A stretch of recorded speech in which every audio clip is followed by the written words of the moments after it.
आज हम सबसे पहले करेंगे इसेंशियल्स ऑफ क्राइम। ठीक हो गया। सबसे पहले इसका इंट्रोडक्शन है। इंट्रोडक्शन में क्या देखें, crime is an act committed और omitted in violence of public law. ठीक है, कोई भी ऐसा एक्ट जो कमिट किया या उससे रुक गए। ठीक है, यानी ये जो किया या जो नहीं किया, किसमें, violence of public law. Public law क्या होता है, जो हमारा लीगल रिलेशन बनाता है एक लीगल पर्सन के दरमियान में या और गवर्नमेंट के दरमियान में जो हमारा रिलेशन होता है, जो हमारी तमाम मामलात होते हैं वो हमारे पब्लिक लॉ में होते हैं। ठीक हो गया। फॉरबिडिंग और कमांडिंग इट, जो हमें करने का या उसे रुकने का हुक्म देता है। इन पाकिस्तान में क्या है, whole criminal law is codified. तमाम जो क्रिमिनल है ना, उसको एक शक्ल में मतलब कि बंद कर हमें दे दिया गया है। और उसके बाद क्राइम का मतलब क्या है, crime mean as an act, वो एक्ट है जो कि punishable by Pakistan penal code है। ठीक है, हो गया। क्राइम क्या है, वो एक्ट है जो कि पाकिस्तान पीनल कोड में पनिशेबल है और अदर पीनल स्टैट्यूट या किसी और पीनल स्टैट्यूट पे। ठीक हो गया। सबसे पहले सबसे पहले क्या बात है, क्राइम हमारे पास एक एक्ट है। कौन सा एक्ट है, जिसे कमिट या ओमिट करने पे वायलेंस होती है, किस चीज़ की, पब्लिक लॉ की। ठीक हो गया। फॉरबिडिंग और कमांडिंग, जिसे करने या ना करने का कहा गया है। पाकिस्तान में जो क्रिमिनल लॉ है किस शक्ल में है, कोडिफाइड फॉर्म में। ठीक हो गया। उसके बाद क्राइम का मतलब क्या है, क्राइम का मतलब है कि वो कोई भी ऐसा एक्ट जो कि पाकिस्तान पीनल कोड या किसी और स्टैट्यूट में पनिशेबल है। ठीक, ये हमारा क्राइम का सिर्फ और सिर्फ इंट्रोडक्शन था। कमिट एक्ट है हमारे पास, जो कि हम सबसे पहले हमने देखना कौन सा एक्ट है। उसके बाद हमने देखना है इसकी फॉर्म क्या थी, कौन सी में है, पब्लिक लॉ में है। और फॉर्म इसकी क्या है, कोडिफाइड है। और पनिशर इसकी क्या है, पाकिस्तान पीनल। अब हम देखेंगे meaning of term crime. Crime term जो है उसका मतलब क्या है, लिटरल मीनिंग है इसका, crime means activities that invoke breaking the law, an illegal act और activity that can be punishable by law. ठीक हो गया। क्राइम का मतलब है कोई भी ऐसी एक्टिविटी जो कि हमारा लॉ को तोड़ती हो। ठीक हो गया। एन इलीगल एक्ट है, ये एक्टिविटी है, ये कोई भी इलीगल एक्ट या कोई भी ऐसी एक्टिविटी है जो कि पनिशेबल बाय लॉ हो। लिटरल मीनिंग क्या है, कोई भी एक्ट या एक्टिविटी हो जो कि पनिशेबल बाय लॉ हो, या कोई भी ऐसी एक्टिविटी जिससे हमारा कोई भी लॉ टूटता हो, वो क्या इसका लिटरल मीनिंग, किस चीज़ का, क्राइम का। उसके बाद जब इसका लीगल मीनिंग देखेंगे, लीगल मीनिंग है every offence punishable by law, हर कोई ऑफेंस जो कि लॉ के अंडर पनिशेबल हो, वो हमारा क्या है, क्राइम। अब हम करेंगे डेफिनेशन ऑफ क्राइम। सबसे पहले डेफिनेशन में हम किसकी पढ़ेंगे, black law dictionary. Black law dictionary क्या कहती है, अ पॉजिटिव और नेगेटिव एक्ट। ठीक है, एक्ट जो होगा पॉजिटिव भी हो सकता है और नेगेटिव भी हो सकता है। In violence of penal law, जो कि जो पीनल लॉ को वायलेट करेगा, वो क्या होगा, क्राइम होगा। क्राइम सब बात की, हमारा कोई भी एक्ट है क्या कर सकता है, वायलेट कर सकता है हमारे पीनल लॉ को। हमारा एक्ट कैसा हो सकता है, या पॉजिटिव होगा या तो नेगेटिव होगा, उसे क्या होगा, पीनल लॉ वायलेट होगा, तो वो क्या बन जाएगा, क्राइम। उसके बाद ऑस्टिन क्या कहता है, ठीक है, ऑस्टिन कहता है a wrong which is pursued at the discretion of injured party और his representative in a civil injury, a wrong which is pursued by a sovereign or his subordinate in crime। ठीक हो गया। जब भी कोई इंसान कुछ गलत करेगा, तो जो इंसान गलत करेगा, उस गलत करने वाले को के साथ जो अगला इंसान होगा जिसके साथ हुआ होगा, वो उसे मतलब कि वो करेगा, परसू करेगा किसी भी इंजरी में। वो सिविल इंजरी भी हो सकती है या कोई भी रॉन्ग एक्ट हो सकता है। ठीक हो गया। वो हमारे पास क्या आ जाएगा, क्राइम। सबसे पहले हमने इंट्रोडक्शन किया। इंट्रोडक्शन में क्या है, क्राइम कोई भी एक एक्ट है, जो कि कमिट होता है या ओमिट होता है। कब होता है, कैसे होता है, in public violence, in public law में। ठीक हो गया। क्या होता है, फॉरबिडिंग और कमिटिंग होता है, जो कि उसके बाद पाकिस्तान में तमाम जो क्रिमिनल लॉ है वो कोडिफाइड फॉर्म में है।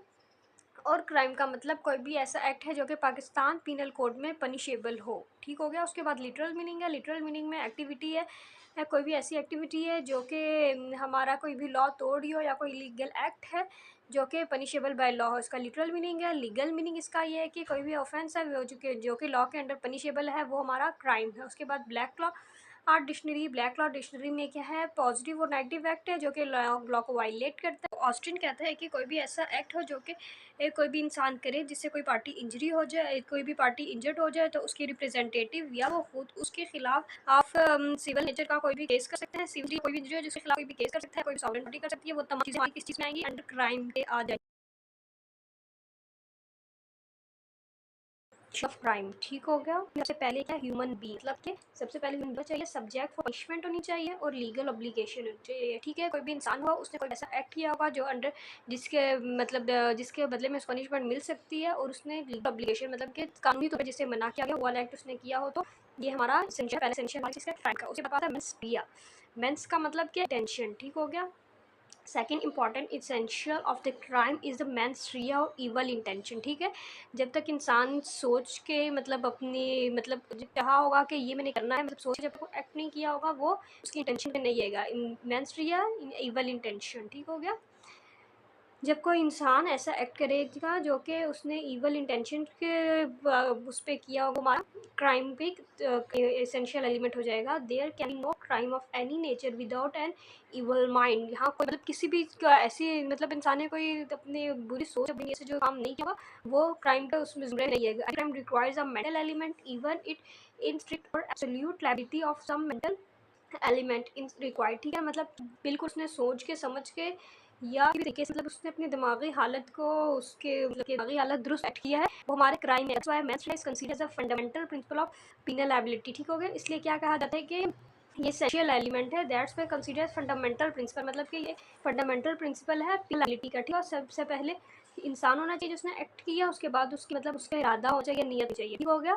बात उसने परफॉर्म भी तो करना है ना, मतलब एक इंसान ने नियत कर ली कि ये करना और इसलिए तमाम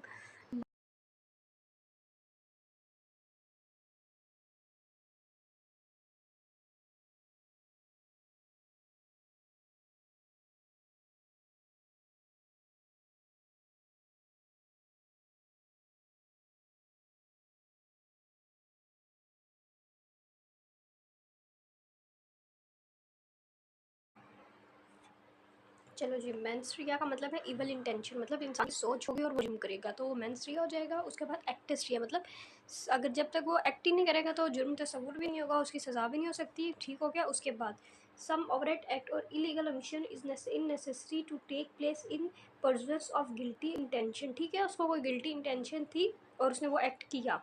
It is said that the something is addition to the mens rea is required to produce a criminal harm, that actus rea is considered by the event and not by the activity which is caused by the event, ठीक हो गया। Acts रिया मतलब कि उसने वो act किया कि वो किसी हादसाती तौर पे नहीं हुआ, वो उसने अपनी तमाम जो इंटेंशंस थी उसको मद्देनज़र रख के एक्ट परफॉर्म किया, तो वो हमारा एक्टस रिया आ जाएगा, ठीक हो गया। मेंस रिया इंटेंशन किया, एक्टस मतलब कि उस इंटेंशन पे जो उसकी इंटेंशन थी उस पर एक्ट परफॉर्म किया तो उसका एक्टस रिया आ गया। उसके बाद क्या हो जाएगा, बंदा जब तक इंजर्ड नहीं होगा, उसको कुछ मतलब ऐसी कोई होगी नहीं है, तो वो तो तसव्वुर ही नहीं होगा कि कुछ हुआ भी है, मतलब कोई क्राइम हुआ है, इंजरी किया है। शुड बी इलीगल, मतलब कि इंजरी इलीगल होनी चाहिए, ठीक हो गया। जैसे कि अगर डॉक्टर ऑपरेशन कर रहा है तो उसकी इंटेंशन तो नहीं है ना, मतलब उसके ऑपरेशन में बंदा मर सकता है, कुछ भी हो सकता है वो मतलब कि मेंस्ट्रिया उसकी इंटेंशन क्या थी, साफ थी। एक्ट्रेस किया, उसने ऑपरेशन किया, उसने ऑपरेशन की ही नीयत से ऑपरेशन किया। इंजर्ड, उसको कोई ज़ख्मी हो गई, ज़ख्म हो गया, कोई ऐसा हो गया, वाक़या हो गया जो कि उसकी इंटेंशन नहीं थी, तो वो उसके तसव्वुर नहीं होगा, ठीक है। इसमें इलीगल इंटेंशन किसमें है, क्राइम में आ जाएगा। कॉज द आप cause to the person that is human body mind peace reputation या प्रॉपर्टी, ये किस में हो सकता है, इंसान की ही मतलब कि इंसान की कोई प्रॉपर्टी को नुकसान दे सकता है, इंसान की रेपुटेशन है कि इज़्ज़त को दे सकता है, इंसान की बॉडी माइंड किसी भी चीज़ को आप किसी तरह का भी इंजर्ड करेंगे तो हमारी क्राइम है। क्राइम का एसेंशियल एलिमेंट क्या है, पहले ह्यूमन होना चाहिए जो कि ऐसी एक्ट करे जो कि ये पनिशेबल लॉ हो और लीगल ऑब्लिगेशन हो। उसके सबसे पहले इंसान चाहिए जो कोई ऐसा एक्ट करे जो कि लॉ के अंडर पनिशेबल हो, जिसकी पनिशमेंट हो और लीगल ऑब्लिगेशन हो। उसके बाद उसकी मेंस्ट्री होनी, मतलब उसकी इंटेंशन ऐसी ही होनी कि उसने वो जुर्म करना है, वो एक्ट करना है जो कि इलीगल है, जिसे अगले को नुकसान पहुंचेगा। उसके बाद एक्टस होना चाहिए, मतलब उसने सोचा होना चाहिए मेंस्ट्रिया में, एक्टस में उसने वो एक्ट परफॉर्म कर दिया होना चाहिए, आखिर ना की इंजरी, और उसके उस एक्ट से किसी की इज्जत में, किसी के माल में, किसी की बॉडी में या किसी के दिमागी तौर पे किसी भी तरह का कोई भी नुकसान या इंजरी हुई हो, हमारा क्राइम होगा। ये क्राइम के एलिमेंट्स हैं।